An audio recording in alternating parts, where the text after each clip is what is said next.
Hello everyone, this is Jay Torres and welcome back to Would You Like to Make. In the previous short video I uploaded, you watched my 22-year-old daughter Jaia sanding the wall in this small corner of the room as part of the preparation for skim coating and painting. Now, as you can see behind me, you witness the result of our efforts.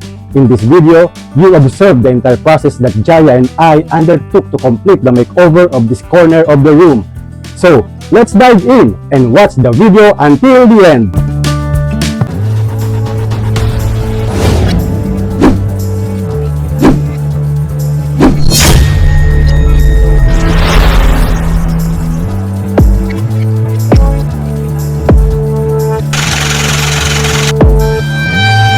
Would you like to make?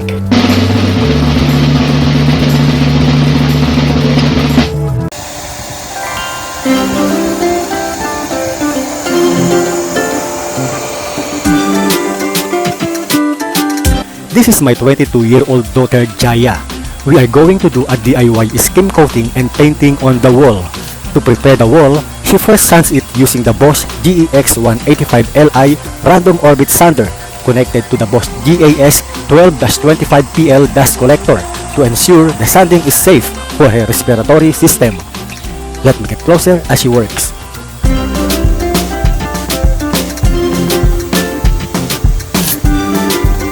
Have you ever seen someone using a sander wearing surgical gloves? Well, maybe it's only here in Would You Like to Make?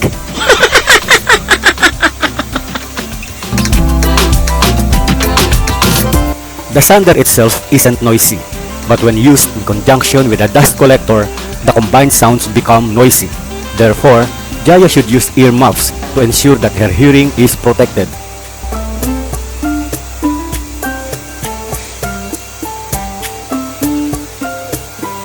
After sanding the wall, it is now ready for skim coating.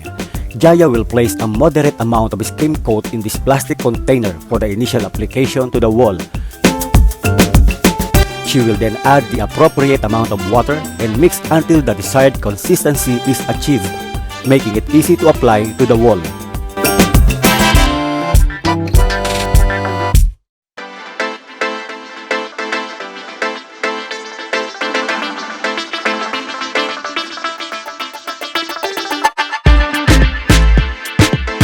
And when the right consistency or viscosity is obtained, it can now be applied to the wall using a steel trowel. Jaia will put a skim coat on the trowel in the right amount that will be easy to apply and not just fall off.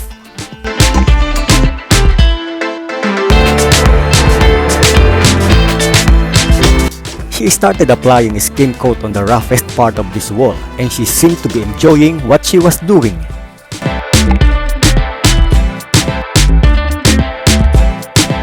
Jaia will continue to apply the skim coat using the same procedure she began with until the entire wall is covered. So, let's continue watching her until she finishes applying a skim coat to the entire wall.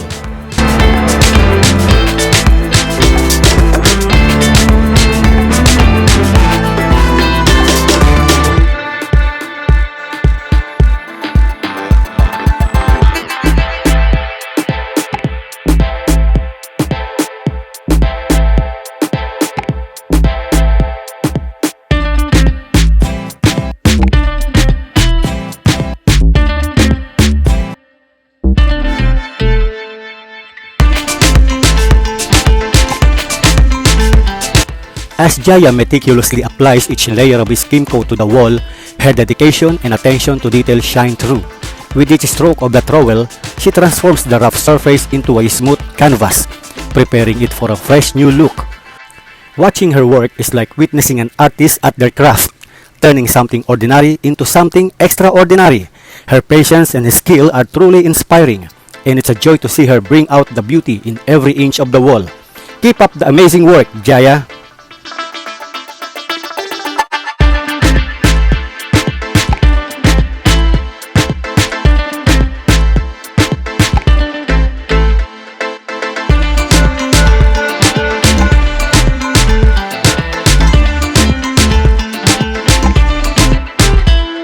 Now, here's the wall after applying about 2 or 3 layers of skim coat. We're going to let it dry for about half to 1 hour before sanding it. However, since it's already night, we'll continue tomorrow morning to allow ourselves to rest first.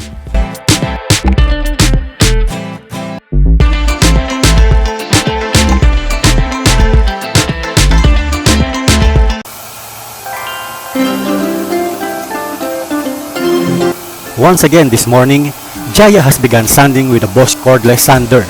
This time, the sanding process is much dustier compared to when the wall was being prepared initially. Therefore, the sander must be connected to the dust collector to prevent harm to Jaia's respiratory system from the fine dust produced by sanding the skim coat.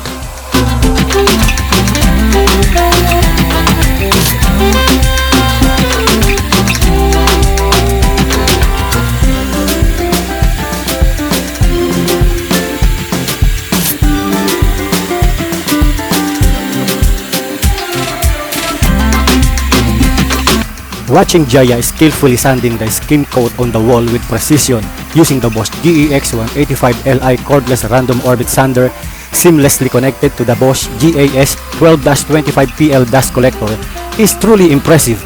Her dedication to ensuring a smooth finish while prioritizing safety shows both her craftsmanship and consideration for her well-being. Once again, keep up the fantastic work, Jaia!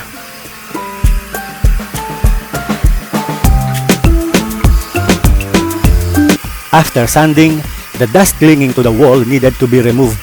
So she used the brush attachment of the dust collector and patiently scrubbed the entire wall to make sure all dust was eliminated.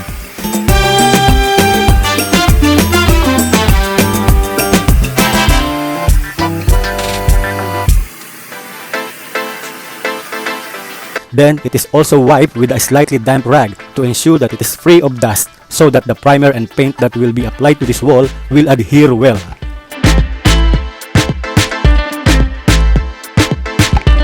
Now, Jaia will prepare to apply the primer before painting it. We will use Boysen Permacoat Flat Latex. Jaia will pour a moderate amount of latex or primer first onto the paint tray for the initial application on the wall.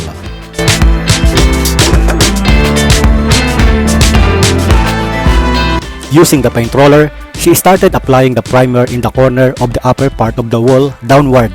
The wall needed to be primed with 2 to 3 layers of primer. Let's just watch her again until this entire wall is primed.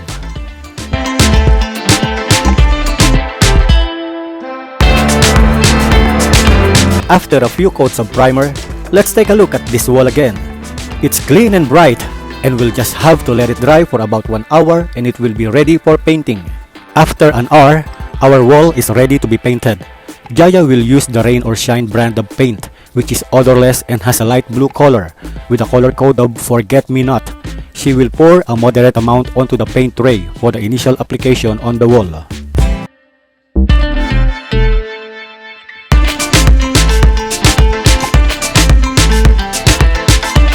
This time, she will use only a small paint roller to make the task lighter, as her arms are already tired. Using a much smaller paint roller, she will start again from the upper corner of the wall and work downward. Let's continue watching her until she finishes painting the entire wall.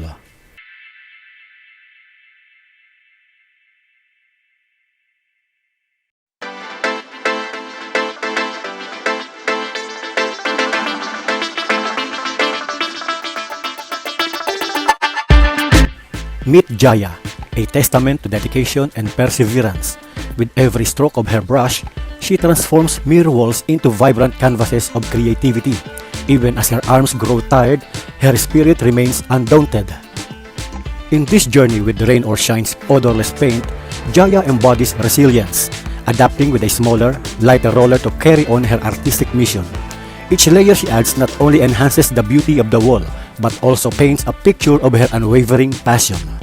So, as we witness Jaia's determination, let us remember, every stroke counts, every effort matters, and every wall holds the potential for boundless imagination. Rain or shine, Jaia paints on, inspiring us all to embrace the joy of creation, one brush stroke at a time.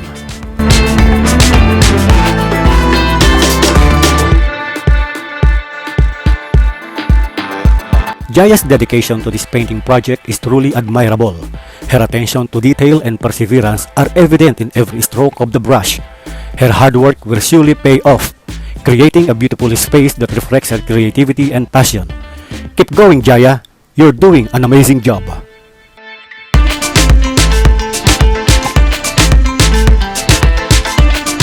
As we unveil the masterpiece crafted by Jaia, we're met with a stunning transformation.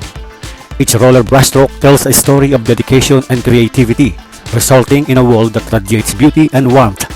Jaia's skillful handiwork has breathed new life into this space, leaving an indelible mark of artistry for all to admire. Let this be a testament to Jaia's talent and commitment to excellence.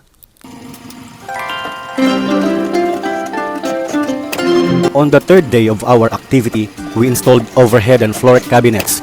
Using the Bosch GDX 18V-200C impact driver, Jaia managed to install the doors of the overhead cabinets, but I was not able to record the video when we were hanging these cabinets. By the way, I used my Bosch GSB 18V-50 impact drill driver for drilling the wall to hang these cabinets. These tasks are faster and more convenient when you have the dependable cordless power tools like this. Jaia seems like an expert in installing the doors of the overhead cabinets. The Bosch GDX 18V-200C impact driver proves its precision and power.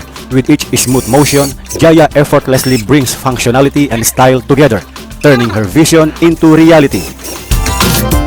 Transforming a mere installation task into a testament of craftsmanship, with a Bosch impact driver in hand, Jaia's creative vision seamlessly materializes, adding a touch of elegance and efficiency to every corner of the space.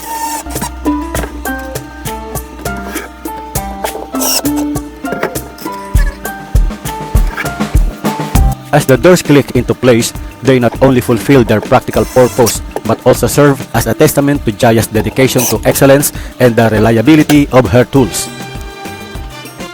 As the camera pans over this newly transformed corner of the room, it's impossible not to be captivated by the incredible metamorphosis that has taken place. What was once just a small corner is now a sanctuary of functionality and style.